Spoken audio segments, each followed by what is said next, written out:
क्यों फुला रहे हो? ओह, अब क्या हम गुब्बारे से खेलेंगे?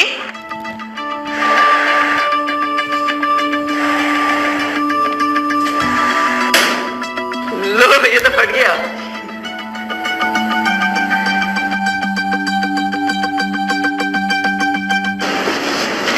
अस्सलाम वालेकुम स्टूडेंट्स, कैसे हैं आप सब? आज मेरे साथी स्टूडेंट्स कुछ कर रहे हैं यहाँ पर।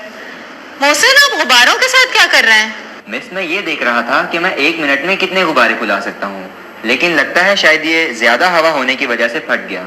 जाहिर सी बात है, तुमने इस गुब्बारे में इसकी कैपेसिटी से ज्यादा हवा भर दी थी, इसलिए ये फट गया। मिस, मैं एक बात सोच रही हूँ, हमारे लंग्स यानी फेफड़े भी तो बलून्स की तरह होते हैं ना। जब हम सांस अंदर लेते हैं तो ये फूल जाते हैं और जब हम सांस बाहर निकालते हैं तो ये सिकुड़ जाते हैं। जी बिल्कुल फरीना, बलून अंदर से मुकम्मल होलो यानी खोखला होता है, जबकि लंग्स के अंदर स्पंजी और लचकदार टिश्यूज में हवाई थैलियां मौजूद होती हैं। इसीलिए लंग्स भी हवा भरने की वजह से फूल जाते हैं। लेकिन मिस, जैसे ज्यादा हवा भरने से बलून फट गया, क्योंकि इसकी कैपेसिटी इतनी ज्यादा नहीं थी, तो क्या हमारे लंग्स की भी कोई मखसूस कैपेसिटी होती है कि इनके अंदर कितनी हवा भरी जा सकती है? जी बिल्कुल, हमारे लंग्स की भी कैपेसिटी होती है कि वो किस हद तक अपने अंदर हवा भर सकते हैं। सबसे गहरी सांस के दौरान हवा की वो मिकदार जो हमारे फेफड़े अपने अंदर समा सकें, उसको टोटल लंग्स कैपेसिटी कहते हैं। मिस, क्या आप बता सकती हैं हमारी लंग्स की टोटल कैपेसिटी कितनी होती है?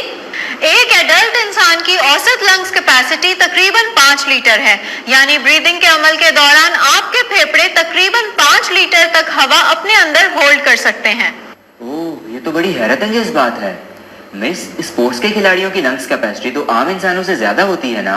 जी मोहसिन, इसीलिए वो तेज भाग सकते हैं और उनका स्टेमिना भी ज्यादा होता है। लेकिन मिस, उन्होंने बड़ी मेहनत और वर्जिश के जरिए अपनी लंग्स कैपेसिटी बढ़ाई होती है।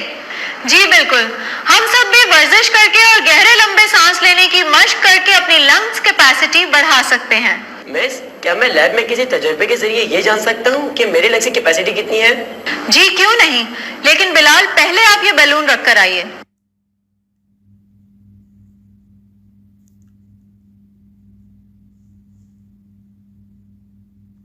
आइए आज के प्रैक्टिकल में हम लंग्स की कैपेसिटी को मेजर करते हैं, लेकिन उससे पहले हम ब्रीदिंग और लंग्स के मुतालिक मजीद जानने के लिए एक एनिमेशन देखते हैं। ब्रीथिंग यानी सांस लेने के दौरान हम हवा को फेफड़ों के अंदर खींचते और बाहर निकालते हैं। सांस अंदर खींचने के अमल को इनहेलेशन जबकि बाहर निकालने के अमल को एक्सहेलेशन कहा जाता है, और इस अमल के दौरान हवा और खून के दरमियान गैसेस का तबादला होता है। हमारे फेफड़े इनहेल की गई हवा में से ऑक्सीजन हासिल करके जिस्म में मौजूद खून में शामिल कर देते हैं, और इसी तरह खून में मौजूद कार्बन डाइऑक्साइड को हवा में शामिल कर देते हैं। फेफड़ों में कैपिलरीज यानी खून की बारीक नालियां और एयर सैक्स यानी हवा की छोटी छोटी थैलियां होती हैं, जिन्हें अल्वियोली कहते हैं। जब हवा अल्वियोली में पहुंचती है तो ऑक्सीजन अल्वियोली से निकलकर कैपिलरीज में चली जाती है, और जब हम सांस बाहर निकालते हैं तो कार्बन डाइऑक्साइड कैपिलरीज से गुजरकर अल्वियोली में आ जाती है, जिसे हम सांस के जरिए एक्सहेल कर देते हैं। मिस, क्या हम सब सांस लेने के दौरान एक दूसरे के बराबर मिकदार में हवा अंदर खींचते हैं? यानी जितनी हवा सांस लेने के दौरान मैं अंदर खींच रहा हूँ, क्या उतनी ही बिलाल भी खींचेगा? नहीं मोहसिन, हर शख्स मुख्तलिफ मिकदार में हवा अंदर खींचता या बाहर निकालता है। एक सांस में हम जितनी हवा अंदर खींचते हैं या बाहर निकालते हैं उसे टाइडल वॉल्यूम कहते हैं, और हर शख्स का टाइडल वॉल्यूम मुख्तलिफ होता है। मिस, क्या टाइडल वॉल्यूम नापने के लिए हम किसी मशीन का इस्तेमाल करेंगे? नहीं बिलाल, पहले हम इसके लिए अपना अपैरेटस सेट करेंगे। अपैरेटस सेट करने के लिए हमें जो मटेरियल चाहिए वो है हमारे पास एक delivery tube, graduated cylinder, beaker है जिसमें हमारे पास पानी है, और एक आयरन स्टैंड। आइए अब अपना प्रैक्टिकल शुरू करते हैं। सबसे पहले मैं इस ग्रेजुएटेड सिलेंडर को ऊपर तक पानी से भरूंगी।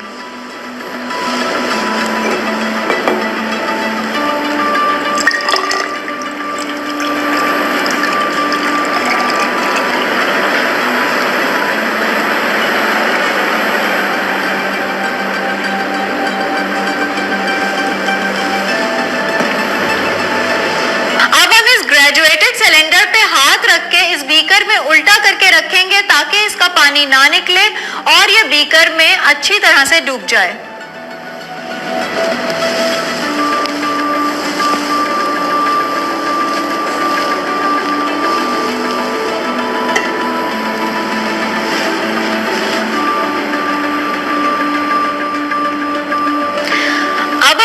आयरन स्टैंड पे रखेंगे।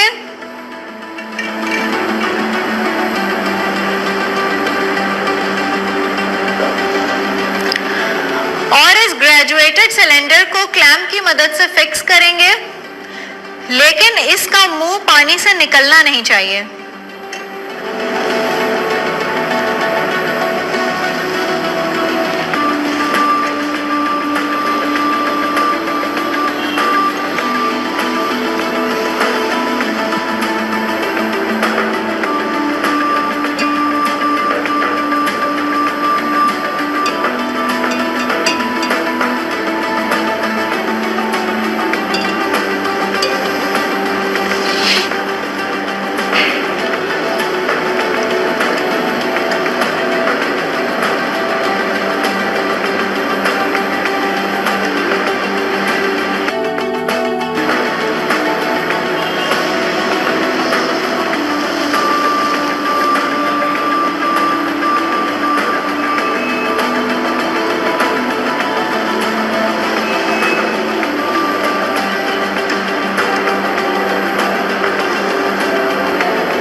इसके अंदर इस तरह से फिक्स करेंगे कि इसका एक सिरा ग्रेजुएटेड ट्यूब के अंदर हो और दूसरा बीकर से बाहर निकला हुआ हो।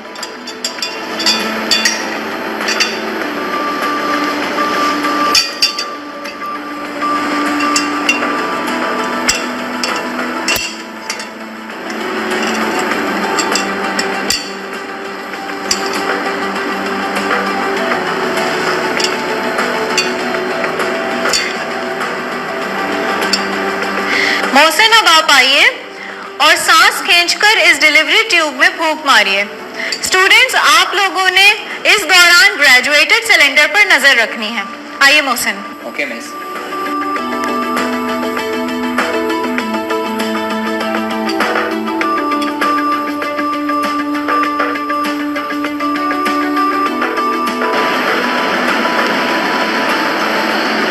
स्टूडेंट्स, आप देख सकते हैं कि पानी ग्रेजुएटेड सिलेंडर में नीचे की तरफ डिस्प्लेस हो रहा है।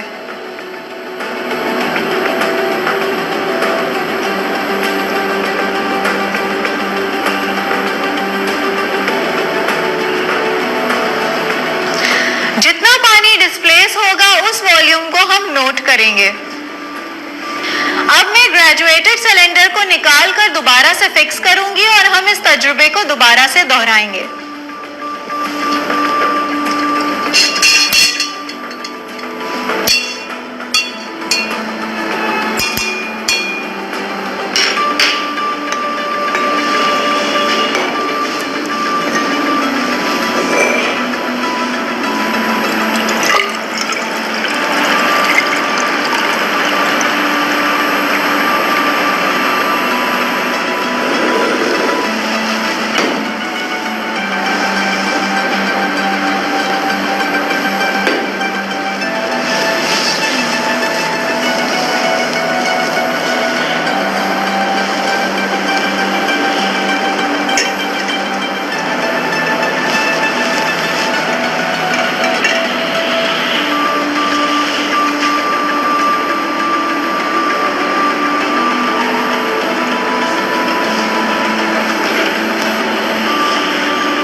मिस, अब मैं आकर अपना टाइडल वॉल्यूम चेक करूं?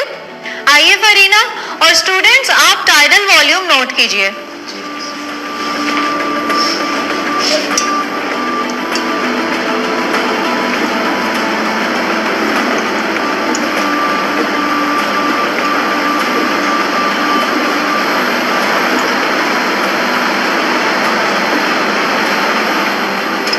अरे मिस, फरीना का टाइडल वॉल्यूम तो मुझसे कम है।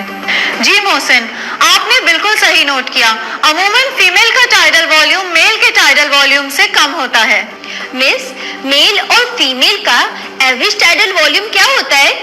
एक मेल का एवरेज टाइडल वॉल्यूम 500 ml जबकि फीमेल का एवरेज टाइडल वॉल्यूम 387 ml होता है, लेकिन इसका ताल्लुक मेल या फीमेल होने के साथ साथ उम्र, वजन और फिटनेस पर भी होता है। जी स्टूडेंट्स, अपने मुशाहिदात से हम ये नतीजा अखज़ कर सकते हैं कि हर फर्द का टाइडल वॉल्यूम मुख्तलिफ होता है।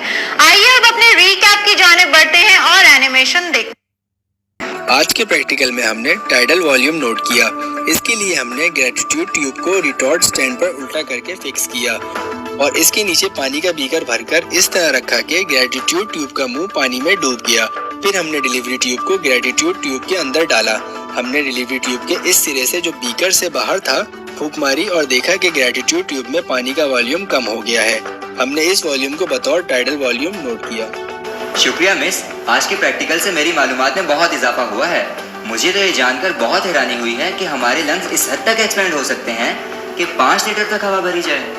मुझे खुशी है कि इन तजुर्बों से आपकी मालूमात में इजाफा हो रहा है। आइए अब आज के सवाल की जानिब बढ़ते हैं।